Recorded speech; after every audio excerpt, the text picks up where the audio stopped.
तो युद्ध के 25 दिन के बाद अब ऐसा लग रहा है कि अब बातचीत एक सार्थक बातचीत की तरफ में ईरान और यूएस जो हैं उनके बीच में बात आगे बढ़ेगी। हालांकि पूरे समय तक एक तरफ जहां पर ट्रम्प कहते रहे कि बातचीत हो रही है, दूसरी तरफ ईरान ने मना किया, लेकिन अब खबर ये आई है कि ईरान ने भी इस पर मुहर लगा दी है और इस पर जो उनके जो सुप्रीम लीडर हैं मुज्तबा खामनेई, उन्होंने इस पर मुहर लगा दी है कि बातचीत होगी। और कहा यह जा रहा है कि बातचीत का जो पॉसिबल जो जगह हो सकती है वो पाकिस्तान में ये बातचीत हो सकती है। इसके लिए आईआरजीसी की एक टीम भी पाकिस्तान रवाना होगी और अमेरिका और ईरान के बीच में युद्ध को ख़त्म करने के लिए और आगे क्या हो सकता है इन तमाम बात पर बात करने के लिए ये आगे बढ़ेंगे। लेकिन ये जितना आसान दिखता है संजय जी उतना है नहीं, क्योंकि जो इसमें ईरान की जो शर्तें हैं और जो अमेरिका की शर्तें हैं दोनों पोल अपार्ट, बिल्कुल डिफरेंट डायरेक्शन में हैं। ईरान चाहता है कि जो इस युद्ध में जितना भी उसको नुकसान हुआ उसको हर्जाना भरा जाए। जो पश्चिमी एशिया में जो जितने भी अमेरिका के बेस हैं वो अमेरिका बेस को हटाए। और अमेरिका एक दूसरी तरफ चाहता है कि परमाणु कार्यक्रम को बंद करे। शायद इस पर तो हो सकता है कि सहमति बन जाए, क्योंकि ईरान ने इशारा किया था कि वो परमाणु कार्यक्रम को रोकने पर वो राजी हो जाएगा।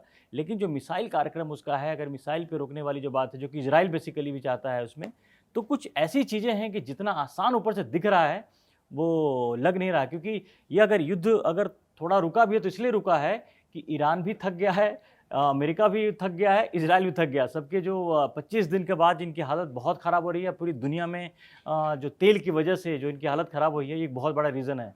लेकिन कैसे आपको लग रहा है कि अभी ये युद्ध किस तरफ अब जाता दिख रहा है आपको? देखिए, युद्ध अभी फिलहाल थमा है ना। और उसमें आप एक चीज़ रोचक चीज़ देखिए कि इसमें जब भी कोई बातचीत की टेबल पर आता है, और अमेरिका और ईरान का खासतौर पर यह है कि बातचीत की टेबल पर आएंगे तो अमेरिका अपनी चीज़ों को बनवाना चाहता है, ईरान के पास अपनी मांगे हैं। जाहिर सी बात है कि वो दोनों एक दूसरे के ऊपर इस समय दबाव डालने की रणनीति है बातचीत की टेबल पर आने से पहले। और ये हर जगह होता है, नॉर्मली होता है कि जब आप किसी बातचीत की टेबल पर आते हैं उससे पहले ही आप बहुत ढेर सारे दबाव, बहुत ढेर सारी चीज़ें करते हैं। और इसमें ईरान मिसाइल कार्यक्रम अपना कभी नहीं रोकेगा, रोकने से रहा, क्योंकि देखिए उसको अपनी सुरक्षा चाहिए। और अब तो ये भी है कि परमाणु वाले कार्यक्रम में भी अब उसका रुख क्या होता है, क्या नहीं होता है। ट्रम्प चाहते हैं कि जो यूरेनियम उसके पास है उस पर कब्जा करना चाहते हैं ट्रम्प। वो उन्होंने इच्छा जाहिर की है। मतलब अगर ये कितना संभव है ये भी अपनी देखने वाली देखिए, इस समय युद्ध जिन हालात में रुका है और जिस तरह से रुका है उसमें अपर हैंड ट्रम्प का ही आप कह ही नहीं सकते हैं। इस समय काफ़ी हद तक चीज़ें ये भी हैं कि ईरान का पलड़ा इस पूरे उसमें अब अभी फिलहाल भारी है। लेकिन सबसे दिलचस्प बात यह है कि अगर ये कहा जा रहा है कि बातचीत पाकिस्तान में होगी, तो पाकिस्तान में होगी तो इजराइल कहाँ होगा? वो पाकिस्तान तो कभी नहीं आएगा। और पाकिस्तान कैसे ये बात कह रहा है कि अगर युद्ध अमेरिका इजराइल एक तरफ है और ईरान दूसरी तरफ है, तो वो इस जगह का एक न्यूट्रल सेंटर बनने की बात कर रहा है कि यहाँ पर हमारे यहाँ बातचीत हो सकती है। इजराइल को आप कहाँ भूल रहे हैं? इजराइल भी तो है इसमें। और बिना इजराइल को लिए हुए इस युद्ध को खत्म करने का कोई मतलब ही नहीं है। बिल्कुल। बेशक अमेरिका इसमें इनिशिएट कर सकता है, ईरान से बात कर सकता है, लेकिन जो सबसे बड़ा प्लेयर इसमें है इजराइल है। और इजराइल को ही लेकर के अमेरिका को हमला भी करना पड़ा है, क्योंकि इजराइल की बातें थी, इजराइल को खतरा था। मुख्य तौर पर इजराइल है। लेकिन एक बात तो बड़ा साफ दिख रहा है कि ईरान ने अपने 3 चीज़ों से, कहते हैं ना कि एक मिसाइल और एक ड्रोन और तीसरा हॉर्मुज, ये 3 का इस्तेमाल करके उसने दुनिया के जो सबसे बड़ी महाशक्ति और कह लीजिए इजराइल जैसे ताकतवर देश को भी घुटने पर लेकर के आ गया है। और आज अगर ये बातचीत का अगर दौर शुरू भी अगर होने वाला है तो इसलिए नहीं हो रहा है कि ईरान की तरफ से ये बात आई है, ये खुद डोनाल्ड ट्रम्प की तरफ से ये बात सामने आई है और खुद अमेरिका चाहता है कि अब यहाँ पर ये युद्ध हमें या आगे कोई रास्ता निकले। देखिए, अब इसमें ये बात सही कि सबसे बड़ा जो इसमें दबाव पड़ा है वो होर्मुज का पड़ा है। होर्मुज का दबाव पड़ने से दुनिया के आधे देश जो है अमेरिका के ऊपर दबाव डालने लगे कि हमारे पास तेल नहीं है, हमारे पास गैस नहीं है, हमारे पास ये ईंधन नहीं है। और इसका एक बहुत बड़ा दबाव पड़ा था, यहाँ तक कि आप माने कि अमेरिका अपने जितना तेल अमेरिका के पास आता है उसको अपनी की सारी जो ज़रूरतें उनको पूरा करता है। लेकिन इसके बावजूद अमेरिका भी बाहर से तेल लेता है और उसके पास भी वहाँ भी तेल की कीमतें बढ़नी शुरू हो गई, महंगाई आनी शुरू हो गई। उस दूसरे जितने भी खाड़ी देश में अमेरिका ने एक अम्ब्रेला बना रखा था और भरोसा दे रखा था कि हम तो आपकी सुरक्षा करेंगे, और वो तो बिल्कुल सिरे से टूट गया है। तो अब इसमें बातचीत का मुख्य बिंदु जो मुझको लगता है, देखिए, न तो परमाणु है न इसमें मिसाइल है, क्योंकि इस पर ईरान का अपर हैंड है। अब होगा ये कि वो होर्मुज खोलने की बात करेंगे। दूसरी बात ये होगी कि अमेरिका काफ़ी यहाँ पर आप देखिएगा कि प्रलोभन देने वाला है ईरान को कि हम तुम्हारे सैंक्शंस हटा देंगे, हम तुमको ये दे देंगे, हम तुमको वो दे देंगे, लेकिन तुम परमाणु कार्यक्रम से पीछे हट जाओ, मिसाइल से पीछे हट जाओ। सैंक्शन तो देखिए खत्म होने वाला है ईरान पे, इस सारी बातचीत के बाद वो एक मुख्य मुद्दा होगा, सैंक्शन खत्म होगा। लेकिन ईरान अपने मिसाइल कार्यक्रम को, रक्षा कार्यक्रम को खत्म नहीं करेगा। एक बार को परमाणु वाली चीजों पे समझौता कर सकता है, लेकिन वहां ये भी आएगा, पूरी दुनिया को मालूम है कि इजराइल के पास खुद न्यूक्लियर हथियार हैं, वो लंबे समय से गुप्त रूप से अपना इसका पूरा एक एटॉमिक सेंटर चलाता है।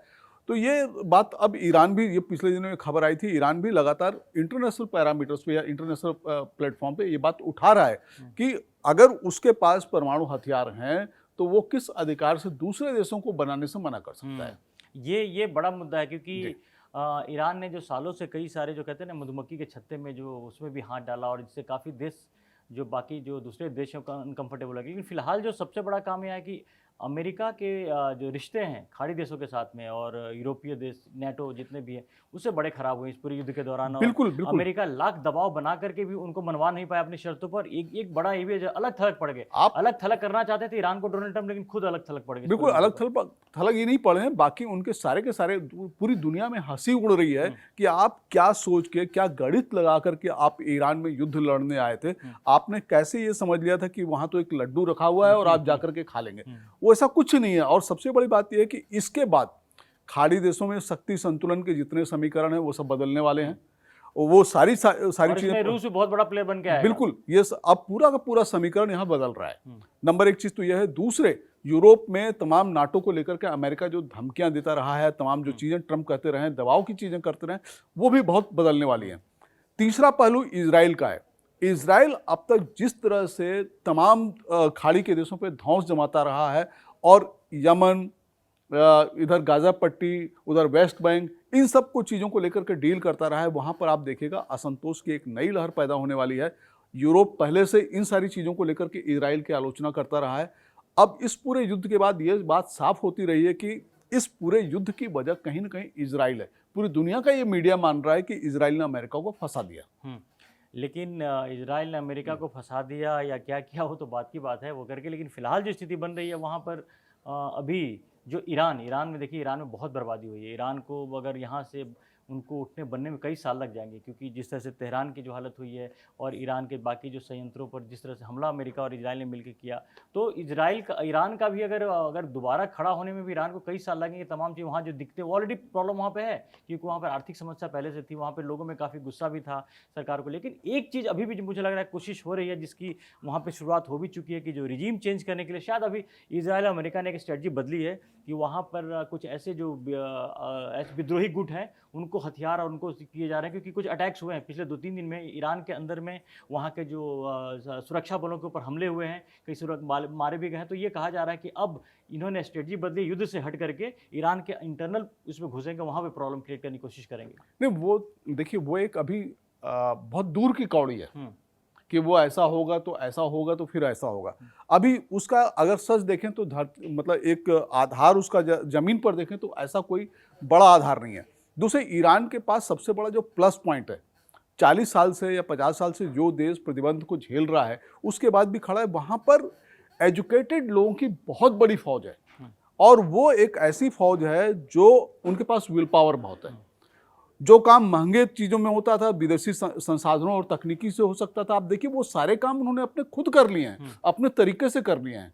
तो ईरान बहुत जल्दी उठ के खड़ा हो जाएगा, मुझको इसमें कोई शक नहीं लगता है कि 5 से 10 साल लगेंगे, ईरान फिर से उठ के खड़ा होगा। क्योंकि ईरान सबसे बड़ी ताकत उस देश की ये है, लैकुना भी है कि वो धार्मिक तरीके से चलाया जाता है, वहाँ पे बहुत ढेर सारे कोड हैं, लेकिन सबसे बड़ी ताकत उसकी यही है कि वहाँ पर एजुकेटेड लोग हैं। और मैं अभी एक रिपोर्ट पढ़ रहा था कि वहाँ का जो IQ लेवल है, दुनिया में जब जो भी टॉप 10 की लिस्ट बनती है उसमें वो 4थे या 8वें नंबर पर होता है। तो ये आप देखिए कि एक बड़ी ताकत है उसके पास। इस मामले में यहूदियों को टक्कर दे सकते हैं, ये तो उनकी IQ लेवल की बात आप बता रहे हैं। लेकिन उसमें एक रोचक चीज आपको और बताऊं, इस लिस्ट में IQ लेवल वाली जो लिस्ट है उसमें अमेरिका 50वें नंबर पर है और इजराइल 58वें नंबर पर। अच्छा जी, मतलब ये भी बड़ा इंटरेस्टिंग आपने बात बताई। लेकिन फिलहाल एक चीज़ तो तय हो गया कि जो मिडिल ईस्ट में जिस तरह के संघर्ष जो चल रहा था उसमें ईरान एक बर्बादी के बाद भी एक बहुत बड़ा प्लेयर निकल के आया है, एक फाइटर के तौर पे उसे एक इमेज बना है और उसने कहीं ना कहीं पर अमेरिका और इजराइल को भी झुकने को मजबूर कर दिया है।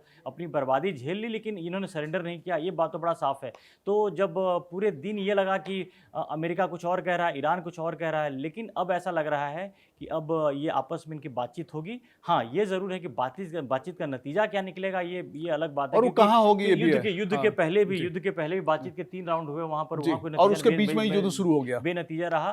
तो आगे भी क्या कुछ रास्ता निकल पाएगा या नहीं निकल पाएगा, ये देखना बात है। कि फिलहाल डोनाल्ड ट्रंप ने 5 दिनों का एक पॉज लगाया कि वहाँ पर वो पावर प्लांट पे अटैक नहीं करेंगे और अभी फिलहाल जो स्थिति वहाँ पे दिख रही है कि उस तरह से हमले के खबरें तो अभी भी आ रही हैं लेकिन उस तरह से खबरें नहीं आ रही हैं। तो अब ये उम्मीद की जानी चाहिए कि अब इजराइल, अमेरिका, ईरान एक टेबल पर बैठेंगे और इसमें चूंकि दुनिया का सारा इंटरेस्ट है, खाड़ी के देश भी काफ़ी इंटरेस्टेड है क्योंकि उनका भी बिजनेस और वहाँ की जो बर्बादी हुई है उससे काफ़ी परेशान भी हैं।